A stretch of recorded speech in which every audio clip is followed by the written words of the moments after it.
आज या ठिकाणी होत आहे.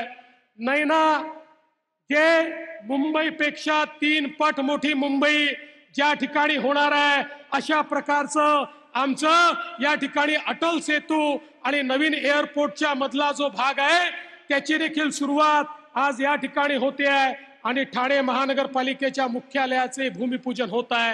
आणि हे सगळं करण्याकरता 21व्या शतकाचा वेध घेणारे आणि छत्रपती शिवरायांना आपला आदर्श मानून या ठिकाणी राज्य कारभार करणारे माननीय मोदीजी आलेले आहेत. त्यांचं मी मनपूर्वक स्वागत करतो.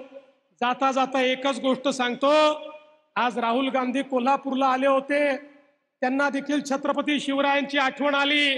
मी त्यांना एवढंच सांगू इच्छितो, राहुल गांधीजी छत्रपती शिवरायांवर बोलायचं असेल तर पहिल्यांदा पंडित जवाहरलाल नेहरूंनी छत्रपती शिवरायांचा अपमान करणारं पुस्तक लिहिलंय. त्या पुस्तकाबद्दल तमाम शिवप्रेमींची माफी मागा आणि त्यानंतर छत्रपती शिवरायांवर बोलायचा अधिकार तुम्हाला आहे.